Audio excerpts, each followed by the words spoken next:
हम पैदल ही पैदल बचपन से नंगे पांव घूमे। बाकी संत जो होता है, संत का सबसे पहले कारण होता है संत बनना, नहीं तो पन्नी बीनने वाला बन जाए, चिप्पी बीनने वाला बन जाए। नमस्कार दोस्तों, वृंदावन की इस यात्रा में हम लोग श्री जमुना महारानी के तट पे हैं और एक बाबा जी हैं जो निरंतर पैदल ही चलते रहते हैं।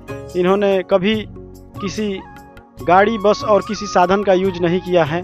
तो आइए उन बाबा जी से मिलते हैं और धर्म के विषय में चर्चा करते हैं। धर्म के विषय में हम चर्चा किए तो हमें लगा कि उनसे आप लोगों को मिलवाना चाहिए, उनके आशीर्वचन सुनाना चाहिए। तो आइए चलते हैं बाबा जी के पास। नमस्कार बाबा जी। नमस्कार बाबा जी, आपका शुभ नाम क्या है? हमारा शुभ नाम भोपाल वाले अम्मू महाराज।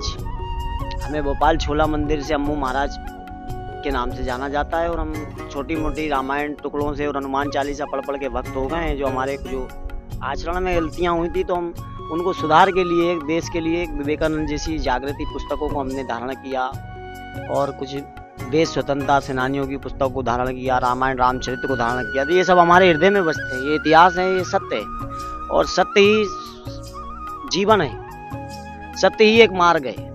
सब भुगत करके जो हम ठोकर खा करके आज ठाकुर बन के बैठे हैं अपने हृदय में, हमें स्वाभिमान प्राप्त हुआ इस चीज से। हमें सब कुछ खोने के बाद भी अच्छा लगता है क्योंकि हम आज़ाद हैं। अपने मन के विचारों पर अपनी उन्नति पे प्रकाश डाल के लोगों को सुझाव देते हैं कि भाई ऐसा नहीं, ऐसा करो।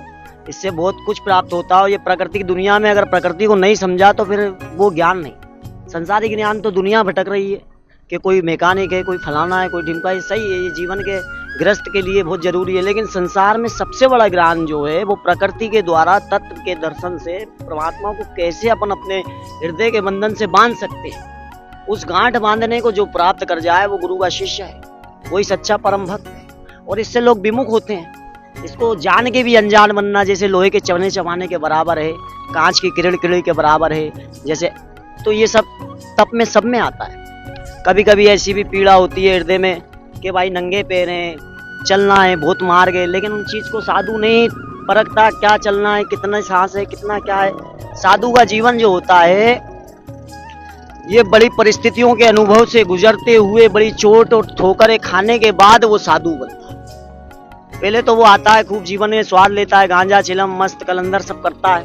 और जब वो सब कुछ साधुओं में रह रह करके साधु हो जाता है, उसमें साधु आत्माएं वास करती हैं। गुरु महाराजों की जो समाधियां हैं उनको दया आ जाती है उसके दंडवत करने से, उसके नमो नारायण ओमकार उठाने से। तो वो समाधियों में से गुरु लोग उन्हीं शिष्यों को देखते हैं, उन्हीं भक्तों परम संतों को देखते हैं जिनके अंदर सच्चाई है और वो आत्मा के प्रकाश से हमारे अंदर रहते हैं। और समाज के जो उल्टे सीधे कर्म हैं, जहाँ पर धर्म की हानि हो रही है, वहाँ हमें पहुँचा देते हैं। एक वायु के द्वारा, एक हवा के द्वारा, एक जल के द्वारा, या फिर किसी कीर्तन भजन के द्वारा हम पहुँच जाते हैं। वहाँ शांति प्रयत्न करते हैं, भगवान से प्रार्थना करते हैं कि भाई धर्म की जागृति हो, देश में समाज बच्चा गोविंद की तरह और राधा कृष्ण की तरह ये लीलाएं हम दोबारा देख पाएं, दोबारा सतयुग आए। इसके सिवा हमारी ना कोई कुछ प्राप्त करने की मनसा है और ना कुछ खोने का हमको भय है।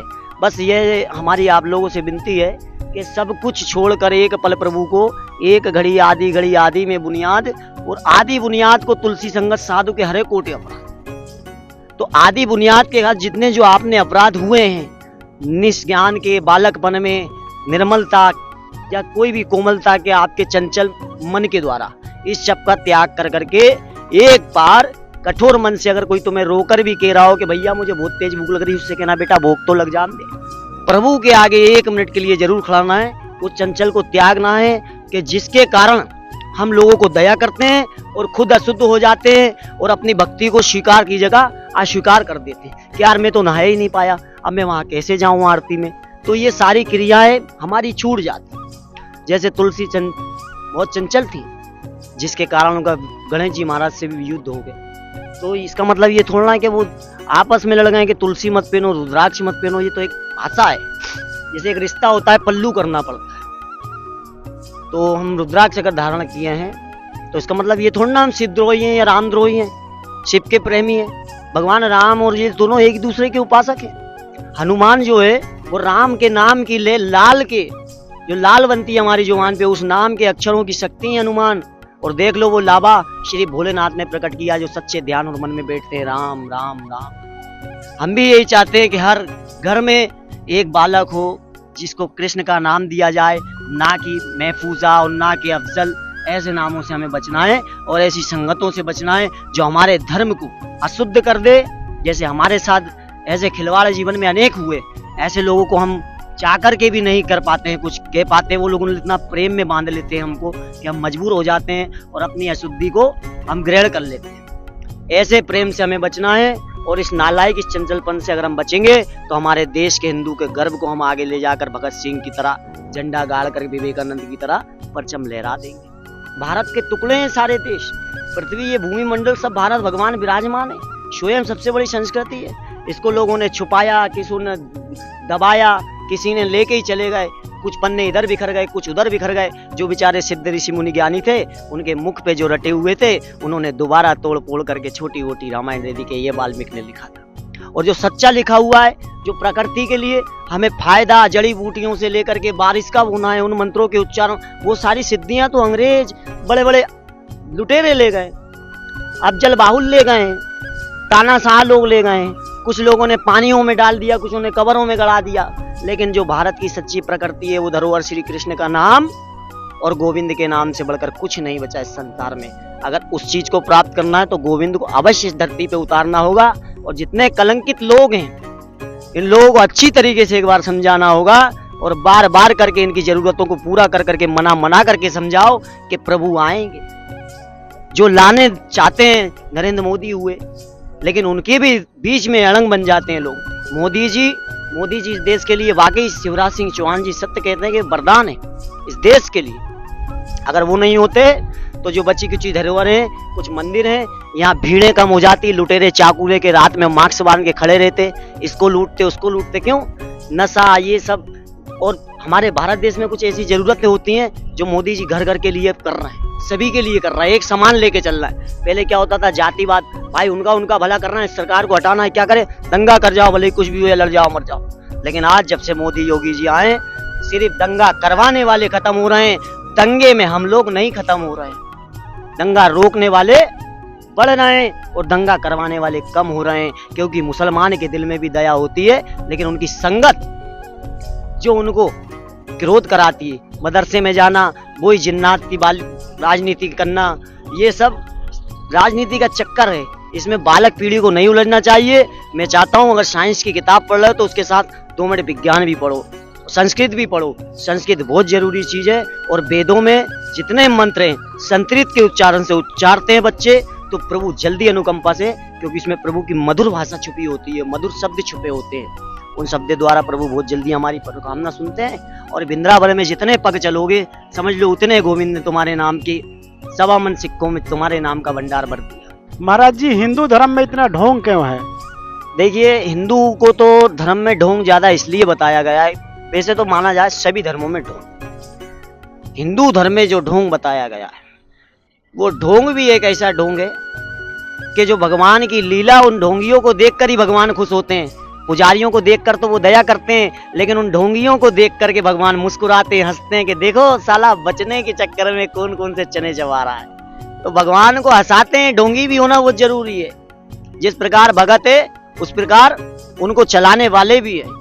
क्योंकि भक्तों की भीड़ में भगत तो बेचारा माला जाप कर रहा है, उसको क्या पता कौन ढोंग रच रहा है कौन। जो सच्चा भगत है वो ढोंगी तो देखता ही नहीं है, वो तो कृष्ण देखता है ढोंगी में भी, वो तो मुस्कुराता है ढोंगी को भी। महाराज जी, बहुत सारे साधु लोग ये हैं, महंत लोग हैं, जो भी है पीठाधीश्वर हैं, और राजनीति में एंट्री कर रहे हैं और धर्म को छोड़ के राजनीति में लगे हुए हैं। तो इसके विषय में आप क्या कहिएगा? ये राजनीति का विषय तो बना दिया है।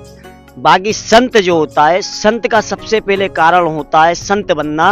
नहीं तो पन्नी बीनने वाला बन जाए, चिप्पी बीनने वाला बन जाए, कुत्ता चलाने वाला, नाक दिखाने वाला बन जाए। लेकिन वो संत क्यों बना है?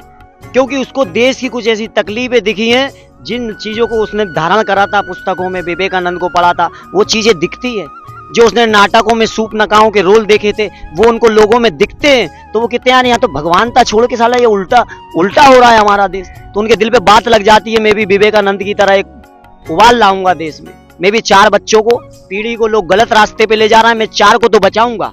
इसलिए एक साधु से 50 में परचम फिरता है, एक मोहल्ले में राम राम सीताराम की घंटी बजती है। और राजनीति तो साधु के हाथ से, साधु के विचारों से ही तो राजनीति होती है। पहले राजनीति होती थी बड़े बड़े गुरुओं महाराजों से पूछ करके राहुल गांधी ये लोग ने कभी सोचा कि गुरु महाराजों के पास जाकर के वो तपस्या करते हैं, उन लोगों से भगवान उनके अंदर रहते हैं, वो राम राम कहते हैं, राम स्वरूप उनके अंदर है, राम महात्मा उनके अंदर है। कभी उनसे जाके पूछा कि सृष्टि पे क्या गलती हो रही है प्रकृति में? महाराज जी, भगवान प्राप्ति के क्या उपाय हैं? भगवान को कैसे प्राप्त करें? बहुत इजी है, सिर्फ विश्वास।